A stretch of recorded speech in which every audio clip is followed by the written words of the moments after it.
Hello and welcome to another session of Daily News Simplified, an answer to what, why, and how of newspaper analysis. Today we have taken up New Delhi edition of The Hindu newspaper dated 18th February 2023. Topics for today's discussion are displayed on your screen. Let's begin the discussion. So first topic of today's discussion comes from this news which featured on page number 1 of the Hindu newspaper. Now as you know, recently there was a bifurcation in Shiv Sena party of Maharashtra. One faction was under the Uddhav Thackeray and another section came under the Eknath Shinde, who is present CM of the Maharashtra. Now both the factions claimed that they are the original party as founded by the Balasaheb Thackeray. Now, adjudging this matter, Election Commission allotted the name Shiv Sena and party's bow and arrow symbol to the Eknath Shinde faction, in effect recognizing it as the original party founded by Balasaheb Thackeray. Now, this has again ensued a debate over the role and non-partisan nature of the Election Commission, as the opposing section is alleging Election Commission to be acting on the behest of the central government. Now, if you will refer to GS Paper 2 syllabus, appointment of various constitutional posts, powers, functions and responsibilities has clearly mentioned. Apart from this, topic related to Election Commission and various provisions related to the same have been a recurring theme in UPSC preliminary as well as mains examination. As in 2017, UPSC has asked a question based on the composition and other features of the Election Commission. Similarly, in 2020, it has asked a question based on Representation of People Act 1951. Now try to attempt these questions and let us know your answers in the comment box given below. Now if you will look into the mains examination in 2018, it has asked a question related to controversies that were associated with use of electronic voting machine, as well as it specifically asked challenges before the Election Commission of India. So here in this discussion, we will be taking up constitutional provisions related to Election Commission of India. We will also look how these constitutional provisions are root cause of several issues and challenges related to the functioning of Election Commission. We will also look into the various other challenges which are being faced by the Election Commission of India and the suggestions of Dinesh Goswami Committee as well as 255th Law Commission. So let's begin the discussion. Now the Election Commission is a permanent and an independent body established by the Constitution of India directly to ensure free and fair election in the country. Now part 15 of the Indian Constitution deals with the topic of election. Article 324 says that superintendent's direction and control of elections to be vested in an election commission. Thus, Constitution through its Article 324 provides for establishment of an election commission for these functions and thus making it a constitutional body. Subclause 1 talks about the various elections for which the superintendent's direction and control lies with Election Commission, and this says that elections to the Parliament, legislature of every state and election of President and Vice President shall be vested in the Election Commission. Subclause 2 talks about the composition. It says Election Commission shall consist of Chief Election Commissioner and such number of other Election Commissioner, if any, as the President may from time to time fix. And the appointment of the Chief Election Commissioner and other Election Commissioners shall subject to the provisions of any law made in that behalf by Parliament. So lawmaking authority has been given to the Parliament, while President will have authority to decide the number of election commissioners. By using this exercise at present, Election Commission is a 3-member body consisting one Chief Election Commissioner and 2 other commissioner. Subclause 3 says when any other election commissioner is so appointed, the Chief Election Commissioner shall act as the chairman of the Election Commission. Now here one important information that you should focus upon. While making President the appointing authority and Parliament the authority to make laws, Constitution does not specify eligibility criteria for selection of election commissioners. And that becomes a cause of concern for the independence of election commission. We will take these challenges one by one in detail in later part of this discussion. Now subclause 4 talks about the appointment of regional commissioner and again says that president may also appoint after consultation with election commission such regional commissioners as he may consider necessary to assist the election commission in the performance of the functions conferred on the commission by the clause 1. Now subclause 5 is again important. It talks about condition of service and tenure. And text reads as the subject to the provision of any law made by the parliament, the condition of service and tenure of office of election commissioners and regional commissioners shall be such as the president may by rule determine. So point to be noted here is Constitution does not provide for any fixed tenure. It has been fixed by the law made by the parliament and which is at present is 65 years of age or 6 years of tenure, whichever is earlier. Further, it says that provided that Chief Election Commissioner shall not be removed from his office except in like manner and on the grounds as judge of the Supreme Court. Constitution provides for the procedure for removal of Chief Election Commissioner, while it is silent upon the removal procedures related to other election commissioners. So, in terms of security of tenure, there is absence of parity between Chief Election Commissioner and other election commissioners. So this is another cause of worry. It further says provided further that any other election commissioner or regional commissioner shall not be removed from office except on the recommendation of the Chief Election Commissioner. So their removal is based on the recommendation of the CEC, and it has not mentioned the manner, that is, as it has mentioned for CEC, like grounds similar to that of Judge of Supreme Court. It has not mentioned any ground or procedure to remove election commissioners and regional commissioners. It is just the recommendation of Chief Election Commissioner which is sufficient for their removal. Subclause 6 says that the president or the governor of a state shall, when so requested by the election commission, make available to the election commissioner or to regional commissioners such staff as may be necessary for the discharge of the function. That means it has no separate staff and it is purely dependent on the executive.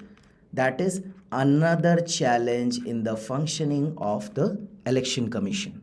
Now, having seen constitutional provisions related to Office of Election Commission, let us look into the structure of Election Commission. Now, Election Commission is assisted by Deputy Election Commissioner. They are drawn from the civil services and appointed by the Commission with tenure system. Now, these Deputy Election Commissioners are assisted by secretaries, joint secretaries, deputy secretaries, and under secretaries. Now, at the state level, the Election Commission is assisted by the Chief Electoral Officer, who is appointed by the Chief Election Commissioner in consultation with the state government. Below this, at district level, Collector or DM acts as District Returning Officer, who in turn appoints Returning Officer for every constituency in the district and Presiding Officer for every polling booth in the constituency. Now, if we will look into the power and functions of the Election Commission, we can categorize it in three broader heads. That is administrative functions, advisory functions, and quasi-judicial functions. Some of them are listed here. Administrative function includes the determination of territorial areas of the electoral constituencies on the basis of Delimitation Commission Act of the Parliament. It also prepares and periodically revises electoral rolls and register all eligible voters.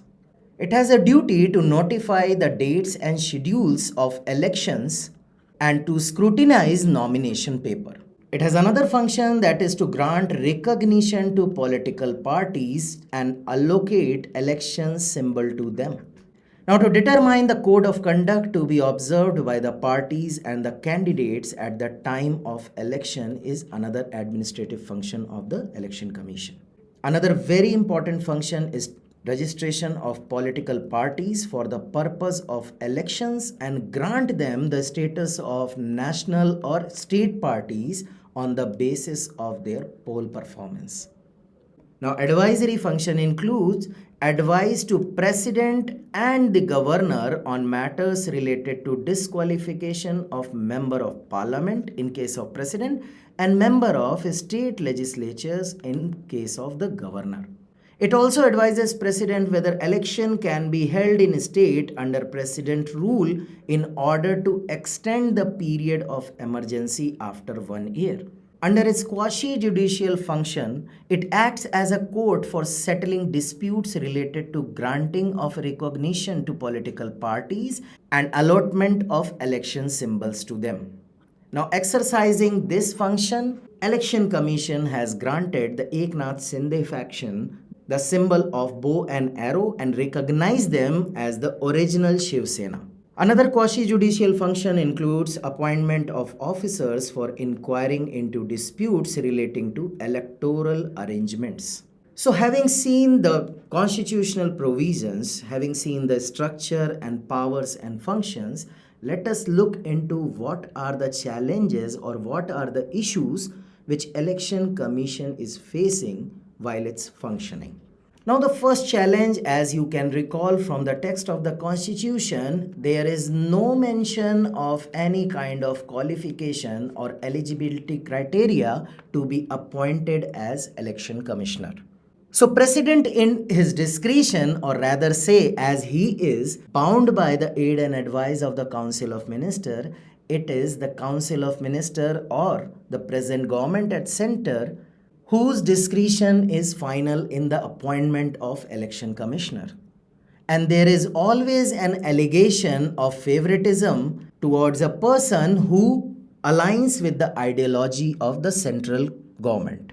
So, absence of qualification is the first loophole which creates a challenge in the non-partisan functioning of the Election Commission. Now, another issue is lack of security of tenure. As you have seen in the text of the Constitution has left it to the Parliament to decide what would be the tenure. The process of removal of CEC is similar to that of the Judge of Supreme Court, while other ECs or regional commissioners can be removed on the recommendation of the CEC. So there is no such security of tenure for other election commissioner or the regional commissioners. Next challenge is no bar on post-retirement appointment. Constitution does not bars any retiring election commissioner for further employment or office of profit under Government of India. Now again, proponents allege that the election commissioners are working in tandem with the philosophy of the central government so as to get post-retirement appointments at various prestigious posts like governor of a state or member of any other panel or board. Another challenge is lack of financial autonomy. Now, the expenses and funds of the Election Commission are voted upon in the Parliament. They are not charged on the Consolidated Fund of India. This again hampers their capability to act freely and in an objective manner. Now, Section 29A of the Representation of People Act of 1951 gives authority to Election Commission of India to register the political parties. However, ECI is devoid of any authority to deregister the political party even when they commit grave violation. So on one hand, it can register a political party, but after registering, it has no power to take action in case of violation of any code of conduct. Now you have seen that in subclause 6 of the Article 324, it has been mentioned that they are dependent on the President for their staff and for their manpower requirement. So this makes them dependent on the executive, which hampers their functioning and again raises question on their impartial functioning. Now, Election Commission lacks some other power also. Like it has no such a specific provision that can make it capable of enforcing internal party democracy. It is also unable to control and mitigate the criminalization of politics. It has no power to cancel a poll in case of bribery. So, in totality, you can say it lacks power to control the money and muscle power in the election. Now, there are some recent questions which have been raised over the credibility of the Election Commission. As you can recall, there are issues related to EVM tampering. There are issues related to the dates of the election and timing of such announcements. Now, having seen the challenges, let us look into the way forward.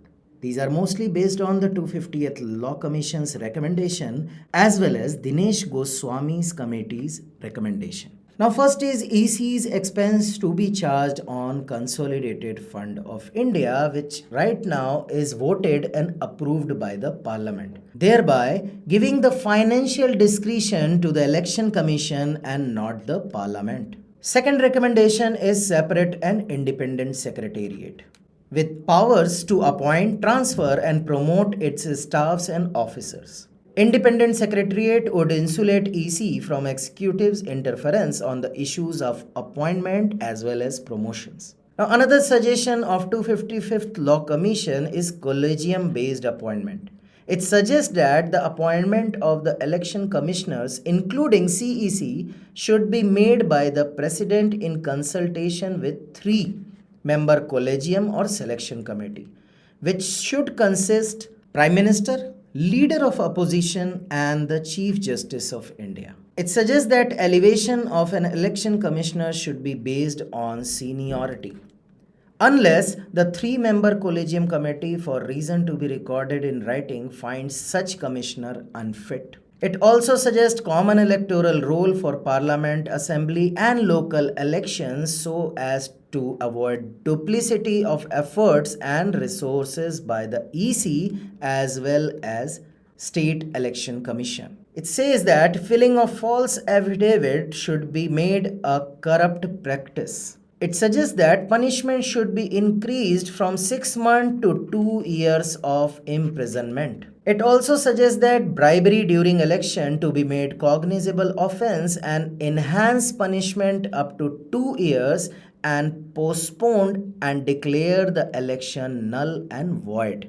Election Commission must also have the power to deregister the political parties. It also suggests that candidate must contest only from one constituency. Last but not the least, it calls for need for parity between Chief Election Commissioner and Election Commissioner, especially in matter of their removal.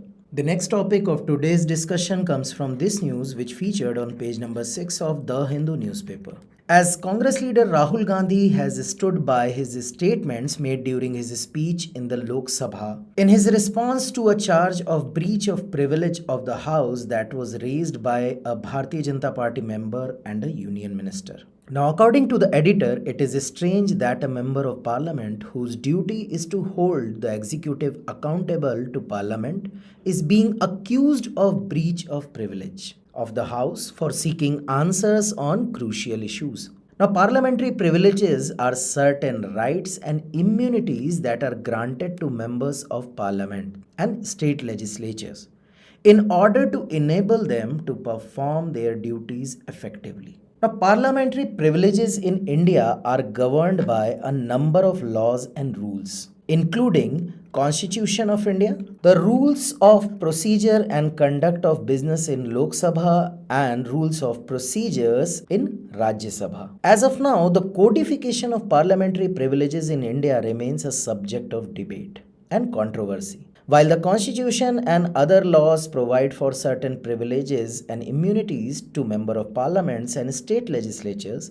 the definition of these privileges is not well defined, which leaves room for interpretation and misuse. In recent years, there have been instances where MPs have misused their privileges, such as in case of corruption or misuse of power. In response, there have been calls for greater accountability and transparency in the exercise of parliamentary privileges. Overall, the current status of parliamentary privileges in India is one of ongoing debate and discussion, with efforts being made to balance the need for MPs to carry out their duties effectively with the need to ensure that these privileges are not misused.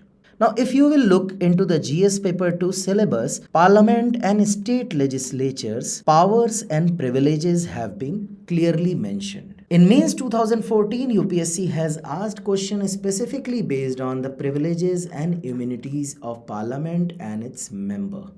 So in this discussion, we will be taking up concept of privilege and type of privileges, reasons why we need parliamentary privileges, what are the types of privileges? We will also look into should India codify the privileges or not, and various recommendations regarding codification of privileges. So let's begin our discussion. Now, as you can see here, Article 105 talks about powers, privileges and immunities of Parliament and its member. And same is the case with the Article 194 for the state legislative assemblies. Now, subclause 1 talks about the freedom of speech.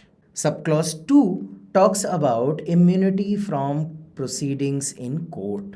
While subclause 3 says that in other respects the power, privileges and immunities of each house of parliament, of the members and the committees of each house shall be such as may from time to time be defined by parliament by law. So Parliament is the authority to define what are the privileges and what are other features related to it. So the Constitution under Article 105, as you have seen, for Parliament and its members and committees, and Article 194 for a state legislature, its members and committees, confer certain privileges on legislative institutions and their members. It has been provided to protect freedom of speech and expression in the House and insulates them against litigation over matters that occur in these houses. It also protects against any libel through speeches, printing or publishing. It ensures their functioning without undue influence, pressure or coercion to ensure sovereignty of the parliament. So these are the very reasons for which these privileges have been envisaged in the Constitution. Now, privileges are based on 5 sources. Some of them comes from the constitutional provisions, while others comes from various laws of parliament, rules of both the houses, that is Lok Sabha and Rajya Sabha. Some parliamentary convention also are the source of these privileges, and apart from these, some judicial interpretation have also formed the basis of some parliamentary privileges. You have seen the basis for providing these privileges. Let us look into what are the reasons, that is, why we need parliamentary privileges. First thing is freedom of speech and expression. Before going into this, we must understand what are parliamentary privileges. These are certain rights and immunities that are granted to member of parliament, that is MPs, and member of state legislatures, that is MLA or MLC, in order to enable them to perform their duties effectively. Now, certain reasons are there.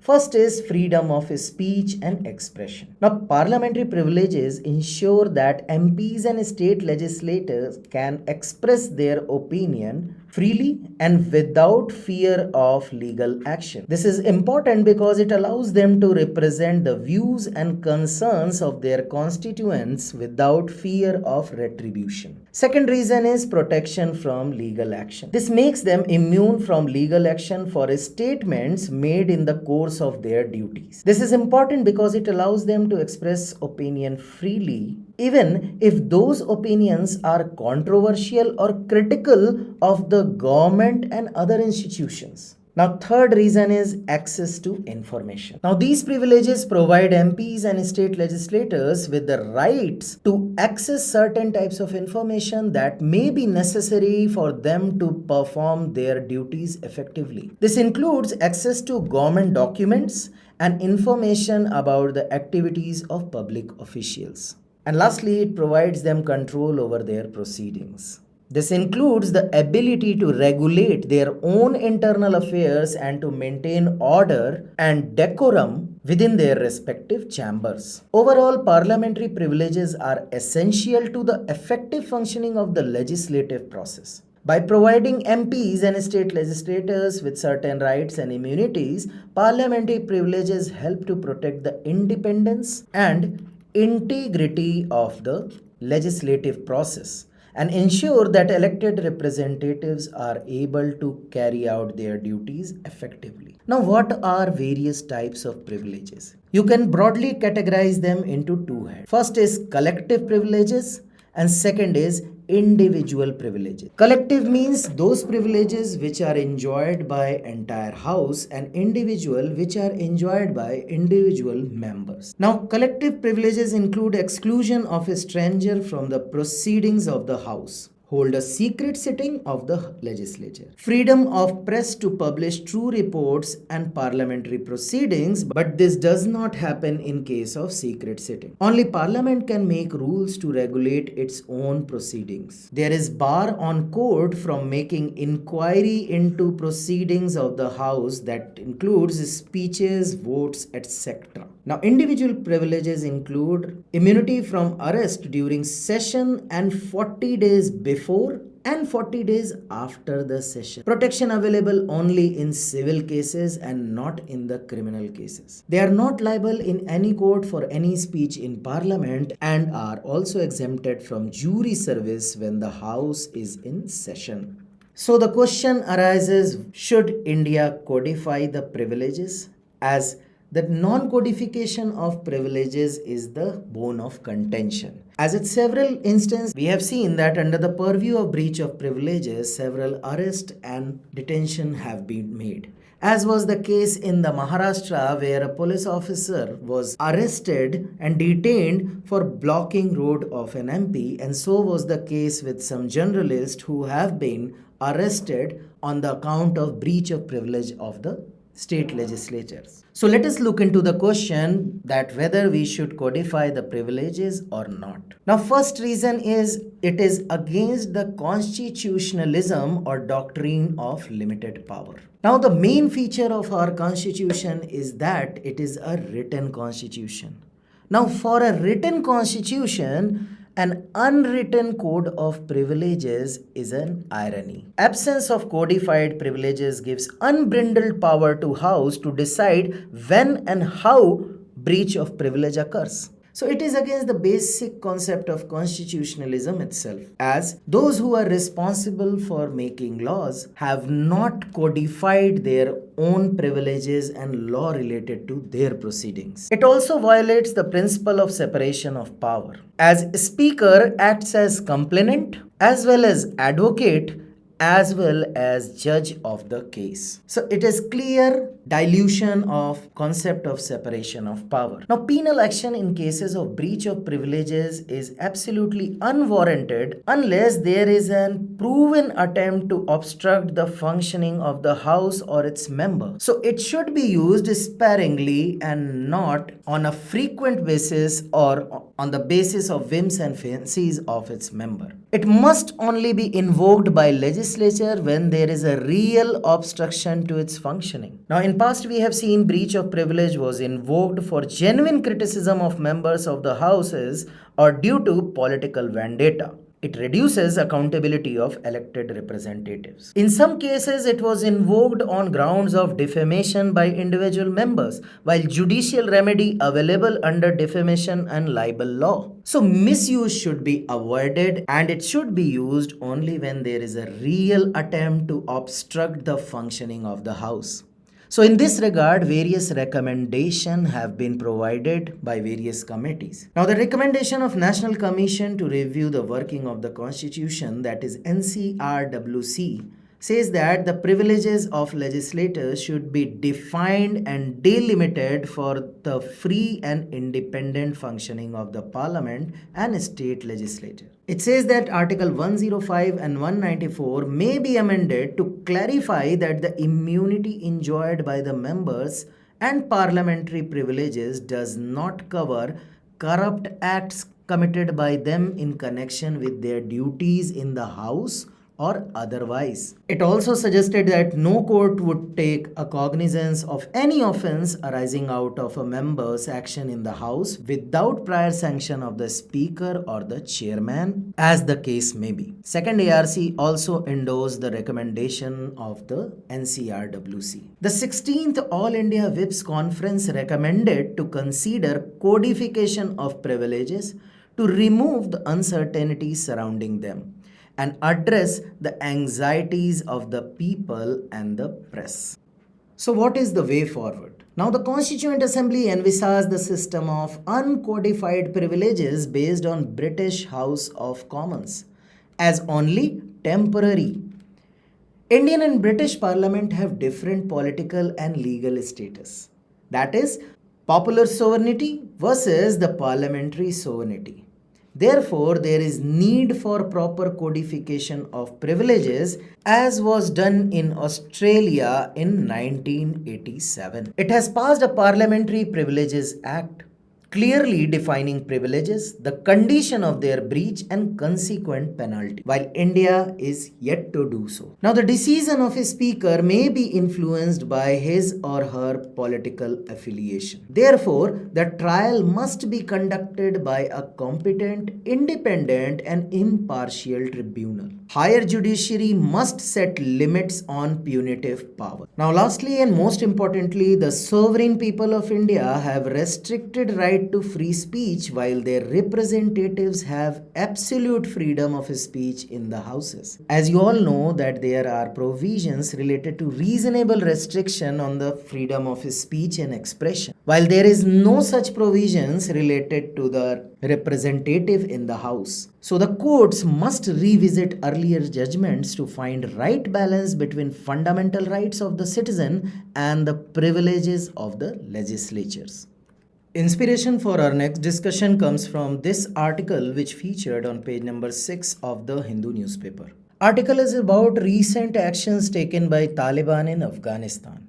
As we know, Taliban came back to power in 2021 post US withdrawal from the Afghanistan.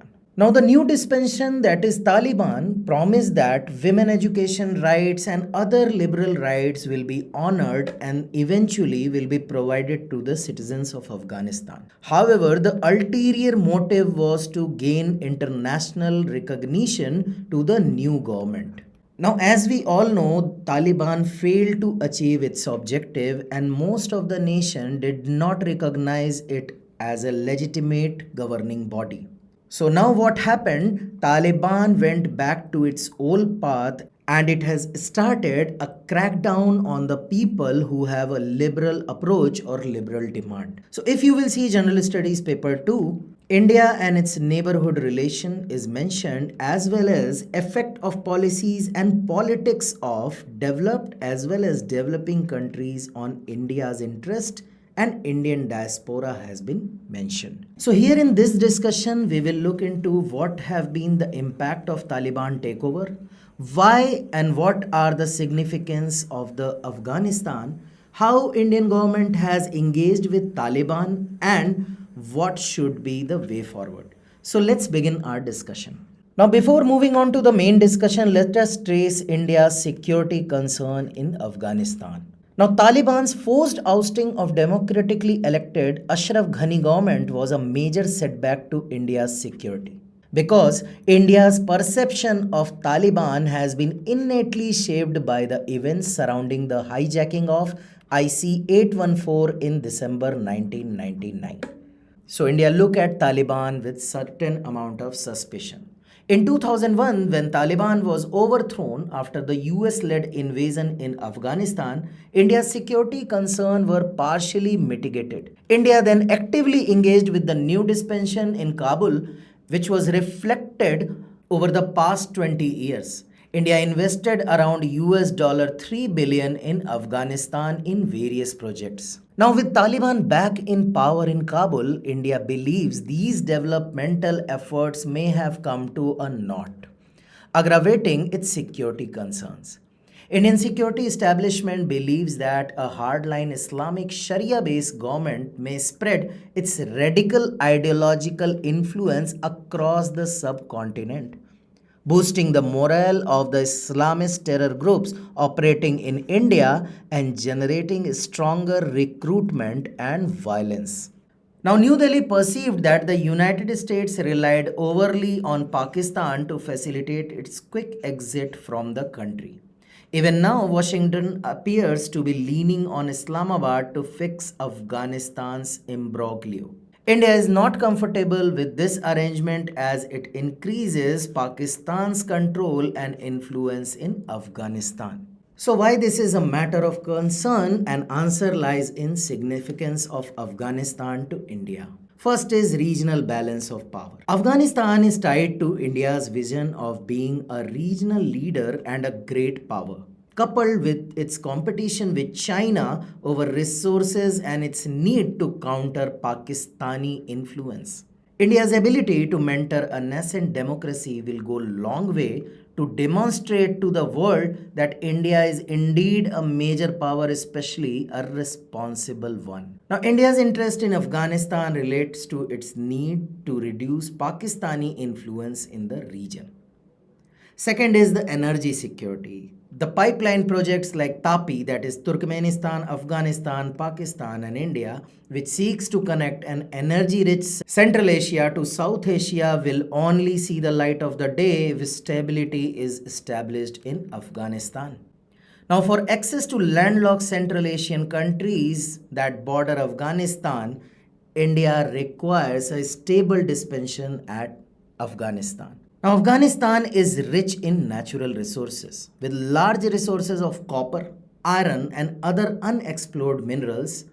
For example, Haji Gate mines for iron ores. Apart from these points, regional security is another significance. A stable Afghanistan is important for regional security in South Asia, in which India is a big stakeholder. So before moving on to the way forward, let us quickly look into what has been Indian engagement post-Taliban takeover. Now, the course of events in Afghanistan since 2021 have led India to adopt a flexible and pragmatic approach. New Delhi has recalibrated its Afghanistan strategy by engaging with the regime informally, addressing security threats emanating from Afghan soil and continuing people-to-people exchanges.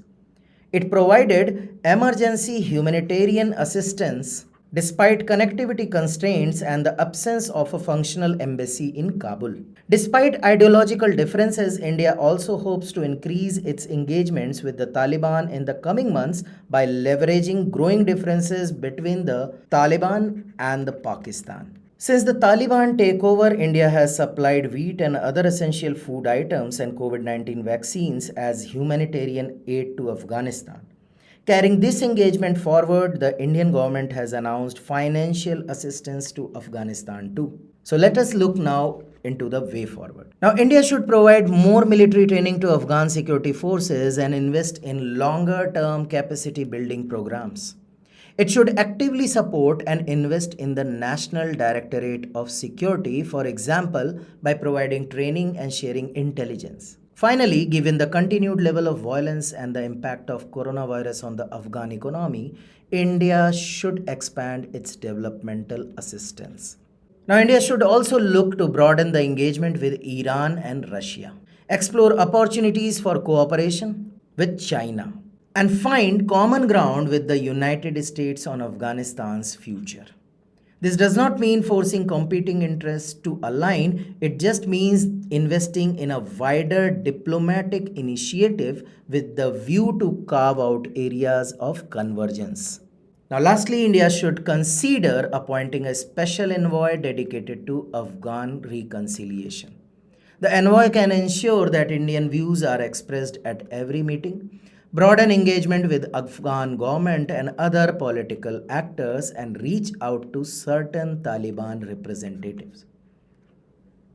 The last topic of today's discussion is based on this news which featured on page number 10 of the Hindu newspaper. News says that over 1000 pangolins are poached and trafficked in India in past 5 years.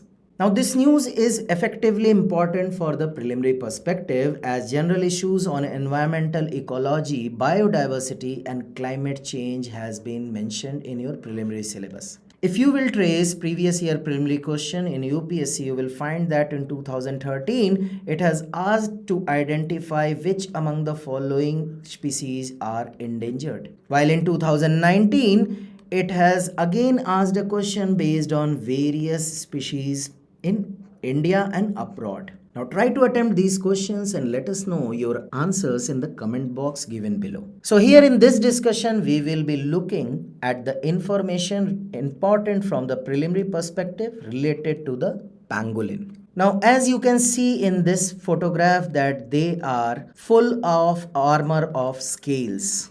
These are solitary, primarily nocturnal animals. Pangolins are the most trafficked mammal in the world, and there are two kinds of demand. First is demand primarily in Asia and in growing amounts in Africa for the meat and the scales. And another set of demands come from United States for pangolin products, particularly for their leather to be used in boots, bags and belts. Now there are total 8 species of pangolin which are distributed in 2 continents, namely Africa and Asia. And different species range from vulnerable to critically endangered. Now species in Africa include black-bellied, white-bellied, giant ground and taming ground. IUCN status of black-bellied is vulnerable, white-bellied is endangered, giant ground is endangered and taming is vulnerable. Now Indian pangolin is endangered species. Philippine and Sunda along with Chinese pangolin are critically endangered. That's all for today. Stay tuned for more such updates.